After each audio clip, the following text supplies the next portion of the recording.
Hello mga katimplado, mga boss. Isang mapagpalang araw na naman po sa inyong lahat. Ito na naman po si Kuya Alan at ngayong araw ay magluluto tayo ng garlic chicken wings. So nakabili ako ng mga chicken wings sa Asian store. So ito ating mga gagamitin, 1 kilong wings. Meron tayong brown sugar, meron tayong garlic, meron tayong black pepper at saka cubes, all-purpose flour. Meron tayong tapioca o cornstarch, asin, itlog para sa pag-marinate natin at saka syempre isang medium na sibuyas. Nagamit din tayo ng garlic paste at saka ginger paste. Siyempre, toyo. Okay, so ganito ang gagawin natin. Kakat muna natin yung manok, then hugasan natin. Okay, cut muna natin ang manok. Okay, mga katimplado, cut natin ang mga wings. So, hanapin lang natin yung pinagtugtungan dyan. Tsaka huwag na natin isama itong part na ito. Okay.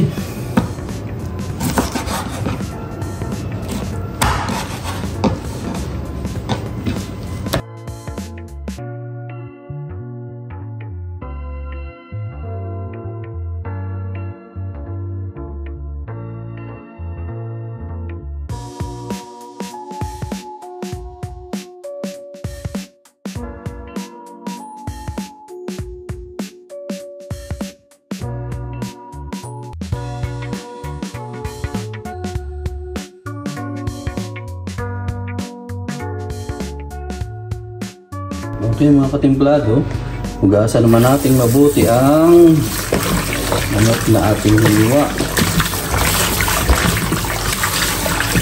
Mamaya, ituturo ko sa inyo yung sikreto kung paano tinatanggal yung lansa ng manok. Siguro yung iba nakakaalam na nito, minsan kami hindi pa lang po nakakaalam kung paano tanggalin ang lansa ng manok para yung mayroong mga sugat din. Di ba minsan pag nagpapacheck up tayo, sinasabi ng mga doktor ay iwasang kumain ng mga malalansa. So isa po ang manok sa merong tinatawag na lansa at yun ang aalisin natin mamaya at ituturo ko sa iyo kung paano. Simple lang po mga katimplado.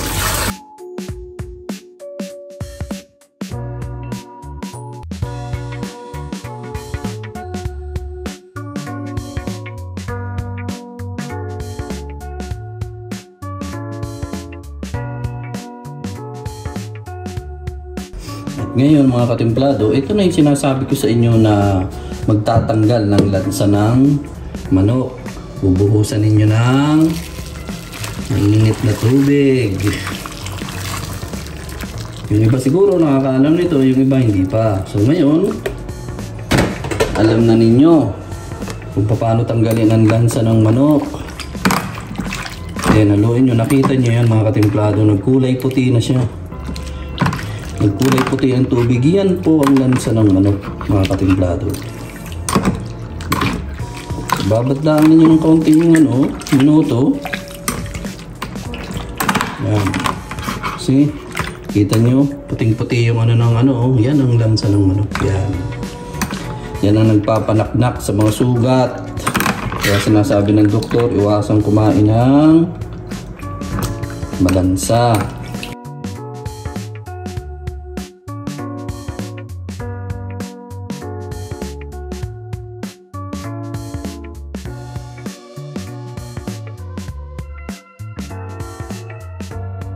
Okay mga katimplado, ngayon ay umpisahan na natin ang pagmamarinate ng manok.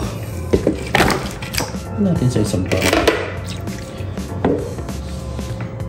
Ilagay natin ang ginger. Kalahati lang kasi yung isa kalahati gagamitin pa natin mamaya. Ilagay natin ang bawang. Kaya nga tinawag na garlic chicken. Kalahati lang din. So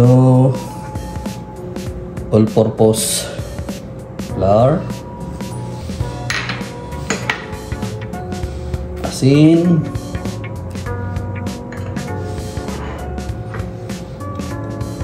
cornstarch,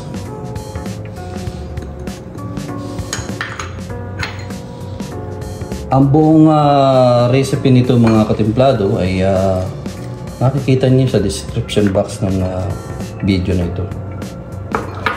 Siyempre, isang itlog.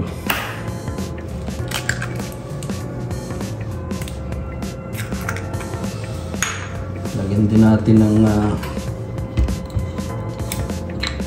1 teaspoon at soy sauce.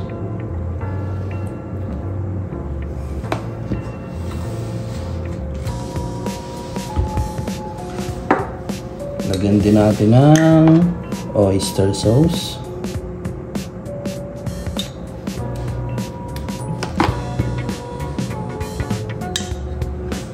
Sarap ito mga katimplado. Okay.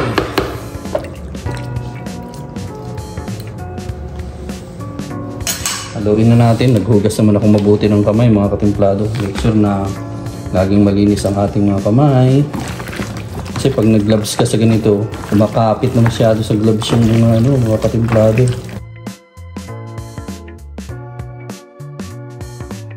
Lagyan natin ng garlic paste. Isang teaspoon.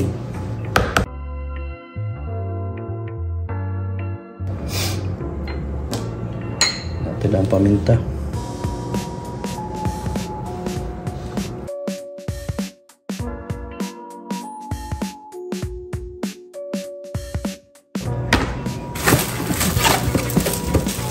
Balutan muna natin ng plastic.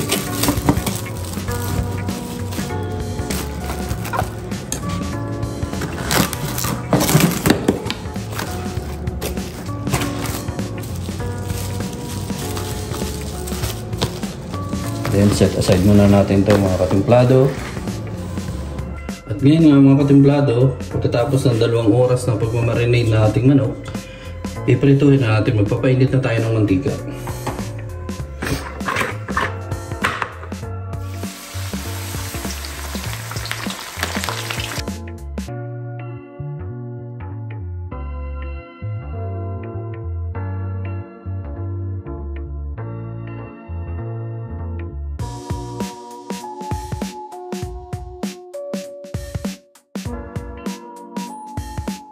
So ngayon, checkin natin kung halo-halo lang.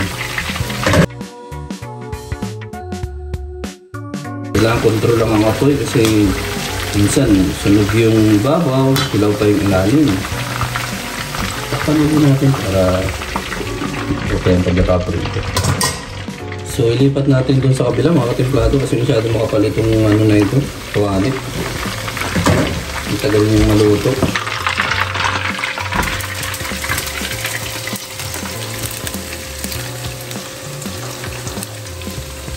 Masyado makapal ng na ito, kawali.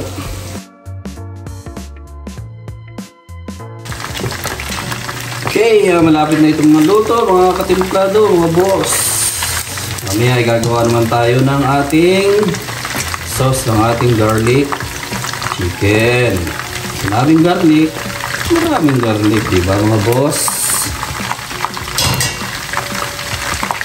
Okay, hanguin na natin ito mga katimplado.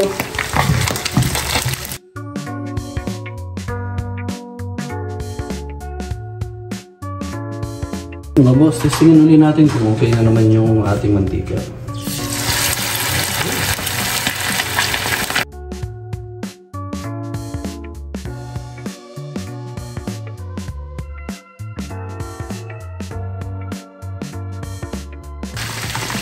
Tinakpan ko lang sa unang salang mga boss kasi ito talsik siya.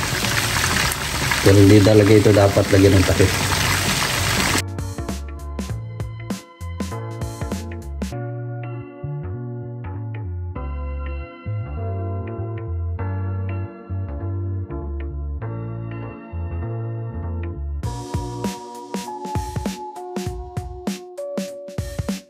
So yun nga mga katimplado, gagawa naman tayo ngayon ng ating sauce ng ating garlic chicken.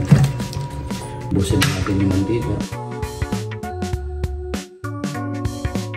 sakto mga 2 tablespoon yung natira. Unahin natin yung luya.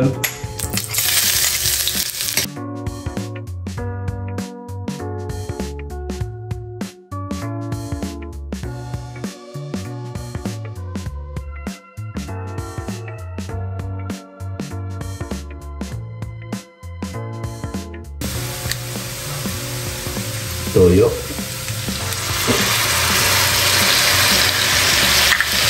Okay. Isunod na agad natin yung brown sugar. Isang kutsara mga katimplado.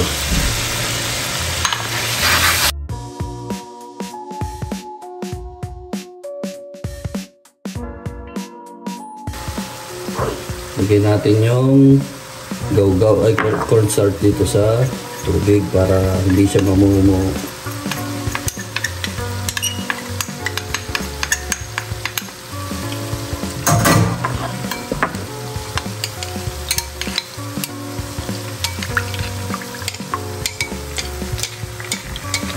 Then, lagyan natin dito.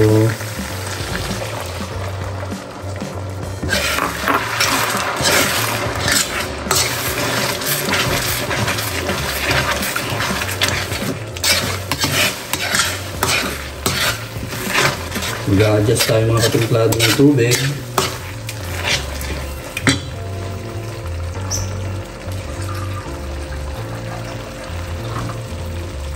Kalahating cup yung nilagay ko kanina. Yan ay kalahating ulit.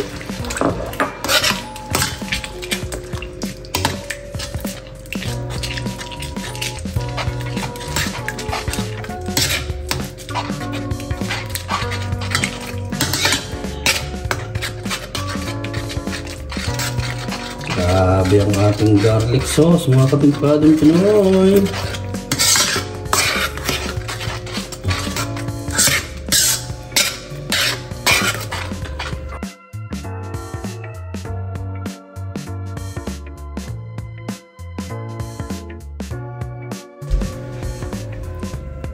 Bigyan natin ng konti. Tapos bigyan natin ng konti kalamansi, lemon. Wow!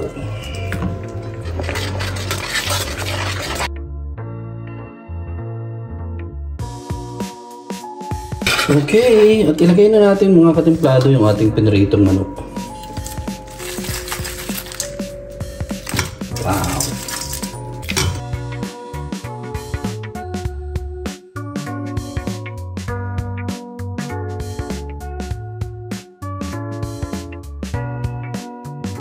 Na ito na mga katimplado yung sinasabi ko sa inyong magpapabango ng ating garlic chicken.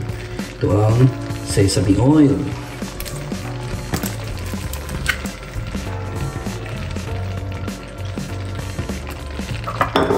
1 tablespoon. Wow! Woo! Tayo na natin ang apoy. Ating halo-haloin na lang. Ito ay ready to serve na mga katimplado. Makikita ninyo ba kung gaano kayami mga katimplado. Okay. Luto na ito mga katimplado. Ito ilalagay na natin sa serving plate. So, dyan nga. Sandukin na natin mga katimplado.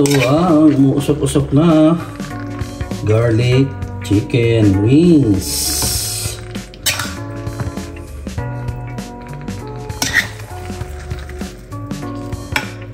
So marami-rami din yung 1 kilo mga katimplado. Marami din makakakain sa pamilya ninyo.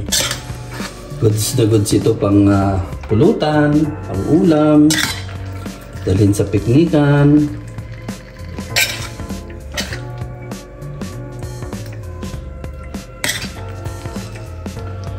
Okay, huwag na natin sandukin lahat mga katimplado.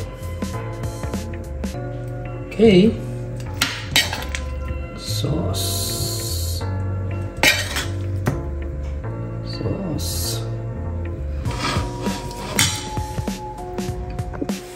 Okay, garnisan natin mga katimplado ng dahon ng sibuyas.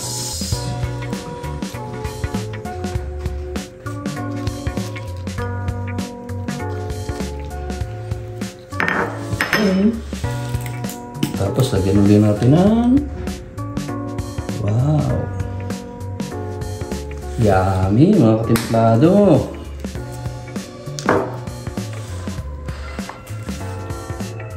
Okay, para mas lalo siyang magandang tingnan, lagyan natin ng konting sesame seeds. Okay. Luto ng ating garlic chicken wings. So yun mga katimplado, kung nagustuhan ninyo ang ating pagluluto ng ating garlic chicken wings, baka naman paki-like and subscribe naman po dyan. At paki-comment down below kung gusto ninyo ng ibang putahe, pwede kayong mag-comment dyan at lulutuin natin sa susunod bilang inyong request. So yun mga katimpladong Pinoy, hanggang dito na lang po ang ating video at maraming salamat po. Thanks for watching at I'll see you in the next video.